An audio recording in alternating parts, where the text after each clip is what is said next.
Vous l'avez probablement vu passer partout sur les réseaux, mais Oppenheimer n'a utilisé aucun effet spécial. Christopher Nolan a toujours préféré tout faire dans la vraie vie dans ses films, comme par exemple faire exploser un avion de ligne entier. Mais vous me direz, il a quand même pas fait une explosion atomique juste pour le film. Évidemment que non. Pour la fameuse scène de l'explosion, il fera faire de nombreuses plus petites explosions avec des mélanges d'essence, de propane, d'aluminium et de magnésium, qu'il va filmer avec énormément d'angles différents et va ensuite superposer avec des effets digitales, qui n'est donc pas la même chose que les effets spéciaux, et qui donnera ce fameux effet champignon typique de l'explosion atomique.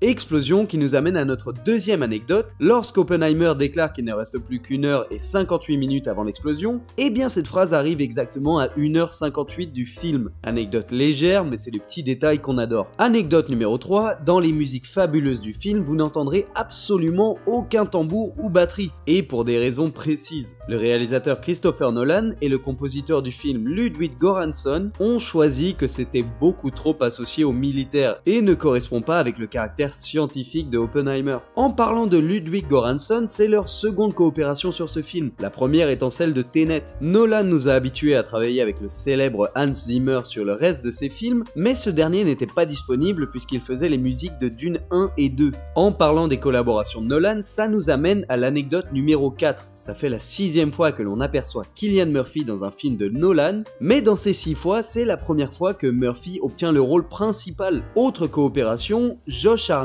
à l'époque de Batman Begins, était un des choix principaux pour jouer Batman, mais va respectueusement refuser. Décision qu'il va énormément regretter plus tard puisqu'il a adoré son travail et saisira donc sa chance avec Oppenheimer. On parle de coopération, mais il y en a une qui manque. Effectivement, c'est la première fois depuis Insomnia, le deuxième film de Nolan, que Sir Michael Caine n'apparaît pas dans le film puisque même dans Dunkerque, il donnera la voix à qui parle Tom Hardy dans son avion. Anecdote numéro 5, lors du tournage de Oppenheimer, l'écrivain Kai Bird, qui écrira le livre American Prometheus, livre qui donnera naissance au film, trouvera la ressemblance entre Cillian Murphy et Oppenheimer frappante et lui dira sur le plateau « Dr Oppenheimer, j'ai attendu des dizaines d'années pour vous rencontrer ». Ce à quoi Murphy répondra que son livre est une lecture obligatoire pour tout le monde sur le plateau. L'anecdote numéro 6 cumulera plein de petits éléments du film qui sont tirés de la réalité. Par exemple, Einstein et Kurt Gödel qui marchent dans les bois, c'est totalement réel. Pareil pour Richard Feynman qui joue du bango plein de fois dans le film. Le bango, c'est les petits tambours. Richard Feynman d'ailleurs qui était le seul à pouvoir quitter Los Alamos quand il voulait puisque sa femme était gravement malade. Feynman, pour ceux qui ne voient pas qui c'est le mec qui a dit qu'il n'avait pas besoin de lunettes de soleil parce que le pare-brise de sa voiture bloque déjà les UV. Certains des lieux sont aussi réels comme par exemple la cabine de Oppenheimer à New Mexico qui lui a vraiment appartenu. Autre moment réel du film, c'est le moment assez macabre de la décision de la ville au Japon qu'il faudra bombarder. Puisque c'est vrai que Henry Stimson barra Kyoto de la liste en raison de sa lune de miel là-bas avec sa femme. L'anecdote numéro 7 concerne l'acteur Matt Damon. En effet, au moment du tournage, Matt Damon prenait une pause du monde du cinéma pour se ressourcer un peu avec sa famille. Il déclara à sa femme, la seule personne pour laquelle il mettrait un terme à sa pause, ce serait Christopher Nolan. Et devinez quoi, sa pause n'a pas duré tellement longtemps. Anecdote numéro 8, le film Oppenheimer est le film le plus long de Christopher Nolan, durant 180 minutes. C'était un désir personnel de sa part de battre un record précédent qui était Interstellar avec 169 minutes. L'anecdote numéro 9, qui est une de mes préférées, la scène où Oppenheimer va mettre son chapeau mythique et sa pipe, qui sont tous deux posés sur la table, nous rappelle la scène très célèbre de Batman qui met son costume de super-héros. Et c'est totalement fait exprès. En effet, le réalisateur voulait exprimer à quel point Oppenheimer fut un héros de la guerre au même titre que Batman pour Gotham. L'anecdote numéro 10 et la dernière de cet épisode, elle est pour tous les fans de Nolan. En effet, dans une des scènes de Tenet, on peut entendre dans une conversation entre Priya Singh et le protagoniste, joué par John David Washington, le nom de Oppenheimer, qui sera donc à l'époque un indice sur le film que Nolan réalisera après celui-ci.